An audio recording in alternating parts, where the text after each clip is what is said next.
Ora, precisamente 14h46, o que significa que avançamos para a terceira parte do programa de hoje e dedicamos o último bloco da edição desta sexta-feira ao Dia Mundial da Hipertensão Pulmonar. Nos próximos minutos vamos falar dos sintomas, do diagnóstico, das causas, também do tratamento. Vamos conhecer melhor esta doença e saber como é que é o dia-a-dia de uma pessoa precisamente com esta doença. Não deixe de participar e partilhar aqui connosco a sua experiência, o seu caso, o seu testemunho ou aqui também esclarecer alguma questão. E para isso deve marcar o número de telefone 22-508-3297, número 22-508-3297, ou entrar em contacto connosco através do endereço de e-mail consultório@portocanal.pt. Temos todo o gosto em ajudá-lo depois desta conversa, depois do intervalo e bem perto das 15h30 vamos saber quais são os assuntos em destaque no Viver aqui de hoje com a Lígia Pinto. Vamos saber então o que nos reserva este programa véspera de fim de semana.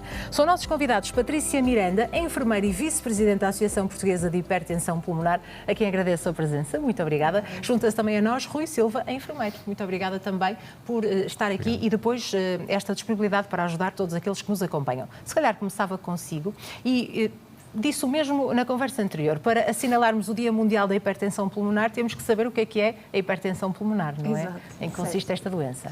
A hipertensão pulmonar consiste numa hipertensão da artéria pulmonar, ou seja, há uma resistência da artéria pulmonar à passagem de sangue. O que faz com que o sangue demore mais tempo a chegar aos pulmões para ser oxigenado e daí surjam todos os sintomas que a hipertensão pulmonar tem. E antes de saber os sintomas, queria tentar perceber qual é a média de idade em que é diagnosticada esta doença. A média de idade é mais ou menos entre os 30 e 40 anos. Mas só aí não é que surgem sintomas? Ou antes já existiam sintomas que as pessoas até vão desvalorizando? Certo, isso também pode acontecer, sim. Por isso é que a hipertensão pulmonar é realmente uma doença que é difícil diagnóstico, porque os sintomas também são muito ambíguos, ou seja, são idênticos a outro tipo de patologias, como por exemplo a ansiedade ou a asma. É difícil às vezes chegar ao diagnóstico? Certo, é isso? exatamente. O diagnóstico normalmente demora algum tempo, o que é particularmente mau para o prognóstico da própria doença, porque quanto mais cedo for diagnosticada, claro que melhor vai ser. Claro. E até lá pode até estar a tomar medicação precisamente para outras doenças exatamente, que não certo, dizem respeito à doença que a pessoa tem. Quais são os sintomas, Sr. Enfermeiro, então, mais comuns da hipertensão pulmonar? Bom, os sintomas da hipertensão pulmonar não são, de uma forma genérica, exclusivos da doença. E isso dificulta o diagnóstico precoce, como a Patrícia dizia há pouco. São sintomas comuns a muitas doenças de vários foros, de várias naturezas, de várias especialidades médicas, mas que no fundo são muito comuns e transversais e às vezes até ambíguas na sua interpretação. Desde logo, o cansaço acrescido para esforços habituais do dia-a-dia, claro. A sensação de fadiga ou fraqueza muscular e a sensação de falta de ar. Isto serão os sintomas mais iniciais da doença.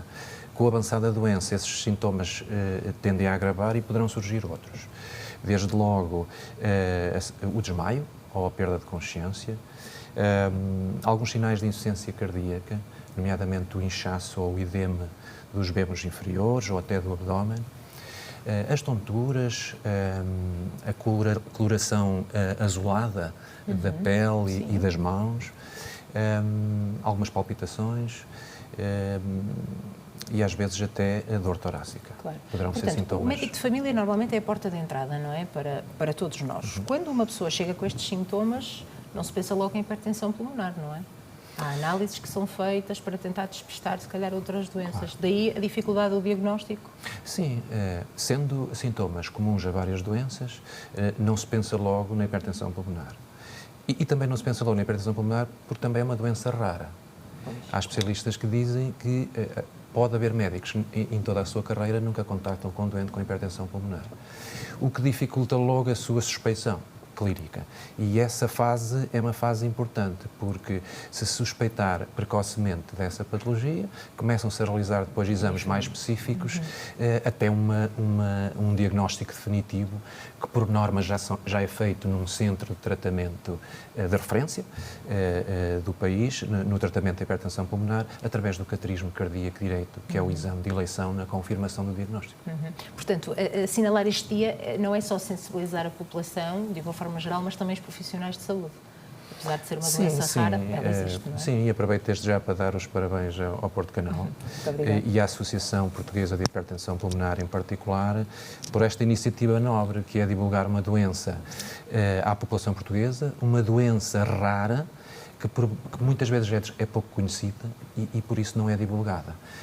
E apesar disso é uma doença grave, crónica e progressiva, e por isso importa estar atento para iniciarmos de imediato ou quanto antes um tratamento dirigido. Quanto mais cedo se diagnosticar e quanto mais cedo se começar o tratamento, naturalmente que o controle dos sintomas é mais assertivo, o prognóstico da doença é melhor e a qualidade de vida dos doentes depois também será melhor, com certeza. Ora, eu acho sempre que os testemunhos são muito, muito importantes lá para casa e tivemos o privilégio de poder contar aqui então com a Patrícia Miranda, que é enfermeira, vice-presidente desta associação e também foi diagnosticada com hipertensão pulmonar. Exatamente. Gostava de recuar alguns anos, não sei, vai-me dizer quantos, e tentar perceber um bocadinho o seu percurso. Ok. Eu fui diagnosticada com hipertensão pulmonar aos 8, 9 anos, mais ou menos. Muito nova. Sim. Uma criança. Sim. Surgiram os sintomas que alertaram os meus pais, que foi exatamente o cansaço. Vivíamos numa casa com escadas, eu fazia imensos desportos na altura e pronto, comecei-me a cansar e foi esse o principal sintoma que eu tive e por acaso o meu diagnóstico não foi assim muito demorado. Foi até bastante rápido, o que foi muito bom para mim, porque isso melhorou bastante o prognóstico da minha doença. Mas acha que teve sorte, não sei se posso usar esta expressão ou esta palavra, mas encontrou ali de facto alguém que percebia da doença e teve alguma sensibilidade, neste caso no profissional de saúde, para chegar ao diagnóstico? Sim, eu era pequenina. Sim. Mas os meus pais falam comigo, sempre falaram, e eu, claro, que me lembro de algumas coisas. Tem memórias. Tenho memórias. E sim, o meu pediatra, na altura, foi bastante exaustivo na procura de uma resposta para aqueles sintomas que eu tinha.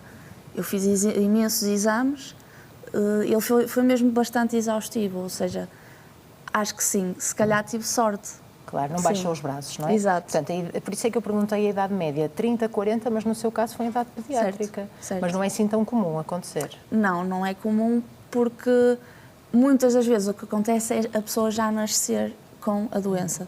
E a minha hipertensão pulmonar é hipertensão pulmonar idiopática, ou seja, não sabem qual é a causa, o que é que fez desplotar a doença. Mas há causas específicas para esta doença? Sim, pode haver causas específicas para esta doença. Por exemplo, pode haver uma base já de insuficiência cardíaca que leva à hipertensão pulmonar. Agora, no meu caso, é exatamente o contrário. A minha hipertensão pulmonar vai levar a uma insuficiência cardíaca. Mas sim, existem, por exemplo, doença tromboembólica, que é quando existe um trombo, pode ser uma trombose venosa profunda na perna, que esse trombo migra e muitas das vezes pode migrar para a artéria pulmonar, fazendo com que esta fique mais estreita e mais espessada, e isso faz com que o sangue não consiga fluir da mesma forma que numa pessoa saudável. Ou seja, há uma resistência à menor passagem, ou seja, há uma hipertensão pulmonar. Isso é uma das complicações, não é? Sim, e é uma das doenças que pode causar hipertensão pulmonar. Exatamente. Pulmonar. E a partir do momento então em que teve o diagnóstico, qual foi o tratamento? O tratamento da hipertensão pulmonar, basicamente, assim, genericamente, é à base de vasodilatadores, ou seja, são medicamentos que fazem com que os vasos sanguíneos dilatem e isso ajuda à passagem do sangue. E vasodilatadores específicos, muitas das vezes, para a artéria pulmonar. E isso ajuda o fluxo de sangue do coração para os pulmões e o tratamento é à base disso. Depois, claro, há tratamento sintomático, como o Rui falou, a pessoa com hipertensão pulmonar muitas das vezes tem edemas. Exatamente, e o tratamento também é dirigido para aí com diuréticos, porque para além do edema isso depois também vai sobrecarregar o coração, não é? E isso faz com que a pessoa muitas vezes até se canse mais e que o coração esteja mais em esforço, e então é preciso atuar também na sintomatologia e não só no foco principal, que é a artéria pulmonar. E com 9, 10 anos teve de se adaptar à doença ou conseguiu ser uma criança a correr, a fazer as brincadeiras típicas da idade? Certo. Como eu disse, era pequenina e não sei se posso dizer que era inconsciência ou não consegui perceber o que é que estava a passar, Sim. mas eu nunca me senti constrangida por ter uma limitação. Sim. Ou seja, eu fazia tudo normal, conforme a minha limitação, ou seja, Claro. nas aulas de educação física, por exemplo, eu adaptava-me, em vez de correr andava, em vez de fazer 5 flexões fazia uma, adaptava. Claro que os professores eram alertados para a situação, mas Claro. já foi há bastante tempo. Sim.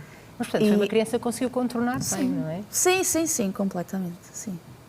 No dia-a-dia, Sr. Enfermeiro, uma pessoa já é adulta, não é? Quando é diagnosticada, o impacto que vai ter na sua qualidade de vida é grande se, de facto, ainda não tiver o tratamento adequado, ou mesmo depois do tratamento?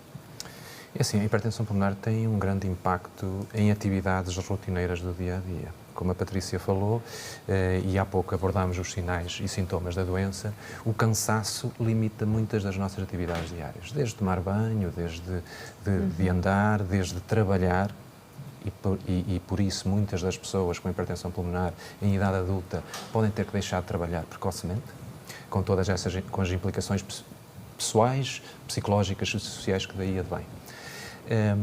Naturalmente que a Patrícia teve um percurso de doença diferente. Ela adaptou-se desde pequena a estas limitações cotidianas. Claro. Em idade adulta, quem se confronta com isso de um momento para o outro, naturalmente Pode isso ser tem um mais impacto difícil, não é? psicológico muito forte. E estes doentes, e sublinho aqui até o apoio da Associação Portuguesa neste âmbito, o apoio psicológico que estes doentes precisam é grande. Quer das equipas dos profissionais de saúde, dos centros de tratamento, quer das associações de doentes que podem dar esse apoio, quer psicológico, quer social e até de orientação em alguma da legislação que os suporte em termos legais para que sejam apoiados economicamente e noutras áreas da vida. Mas para percebermos bem o impacto, não é? Para quem não conhece esta doença, estamos a falar de dificuldade em subir escadas, carregar sacos de compra. Em pequenas tarefas do dia-a-dia. Pequenas tarefas do dia-a-dia. Naturalmente que numa fase inicial da doença isso é mais visível em esforços maiores, em atividades que exigem um esforço maior, mas com o evoluir da doença a tendência é que mesmo em repouso os doentes possam ter sintomatologia agravada e que os limita para pequenos movimentos. Não é que seja sair da cama, caminhar ou ir às compras ou fazer pequenos... Pode ser muito difícil. Tratar de uma criança pequena. E temos alguns casos em que isso acontece. E por isso, em pequenas atividades do dia-a-dia, a hipertensão pulmonar tem um impacto enorme. Para além do impacto psicológico, que não podemos aqui esquecer. Não, claro. Uma equipa multidisciplinar deve acompanhar estas pessoas e a psicologia aqui é importantíssima. Claro. Mas não é o seu caso agora? Tem a doença mais controlada ou também tem estes sintomas no dia-a-dia e este impacto da dificuldade de cumprir certas tarefas que para nós são rotineiras, não é? Exato.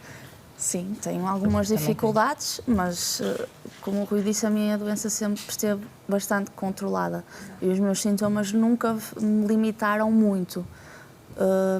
Não consigo correr, não consigo andar muito depressa, não consigo fazer uma subida muito depressa, muitas das vezes tenho que parar a meio de um lance de escadas, mas consigo controlar isso e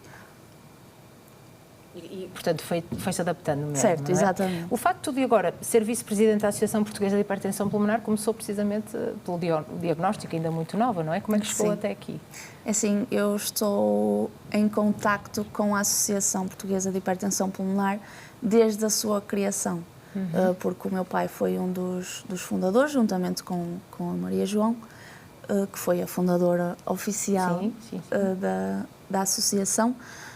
Ou seja, eu sempre tive contacto mesmo com as pessoas que faziam parte da associação e este ano, o ano passado, surgiu a oportunidade e o interesse por parte dos dirigentes que eu fizesse parte da associação e aceitei com todo o gosto. E dizia eu que os testemunhos são importantes, as associações também, não é? Exatamente, para dar sim. aqui apoio Sim. a estas pessoas. Quais são as maiores dificuldades quando, de facto, uma pessoa pede ajuda a esta associação? Muitas das vezes é mesmo o facto de lidar com a doença. Perceber o que é que se está a passar e porque a mim é aquilo que a pessoa muitas das vezes pergunta mais. O que é que faz, o que é que pode fazer, o que é que não pode fazer, porque muitas das vezes as pessoas procuram mais respostas fora do hospital do que propriamente perante um médico ou um enfermeiro.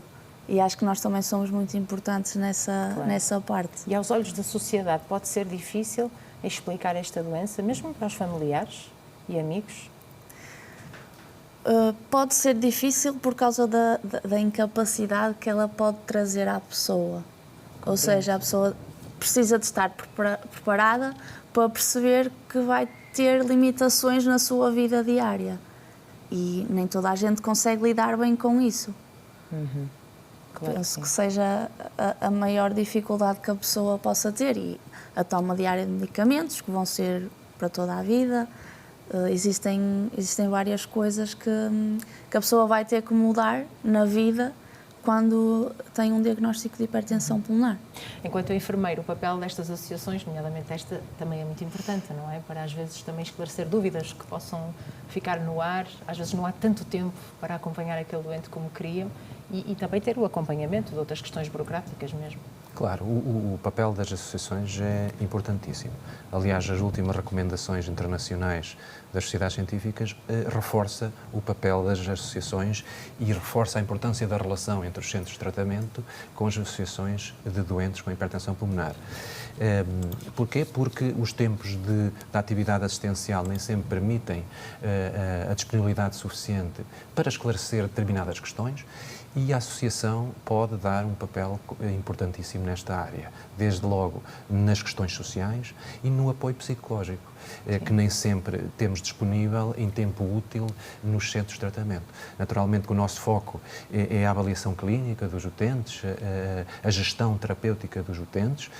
Naturalmente não esquecemos a consciencialização que os doentes devem ter quanto à sua doença e a preparação para as estratégias de adaptação que eles têm que ter, mas a associação de doentes, até porque reúne diferentes perspectivas de diferentes doentes, pode dar um contributo e um exemplo importante para aquele utente em particular seguir. Há experiências de sucesso em alguns doentes que, se transmitidas a novos doentes, podem ter um impacto muito favorecedor da qualidade de vida do doente. Claro que sim. Agradeço imenso a vossa presença. Muito obrigada por esta partilha, muito importante para nós e para quem nos acompanha certamente lá em casa. Vamos agora ouvir os nossos telespectadores, portanto, saber se ainda existem dúvidas sobre esta doença, ouvir aqui também partilhas, sempre tão importantes. Para isso deve marcar o número de telefone 22-508-3297 para se inscrever e depois poder participar, falar aqui em direto com os nossos convidados. 22-508-3297. Tem também à sua disposição o endereço de e-mail consultório@portocanal.pt. Vamos fazer um curtíssimo intervalo, o último do consultório de hoje. Conto consigo daqui a uns minutinhos. Até já.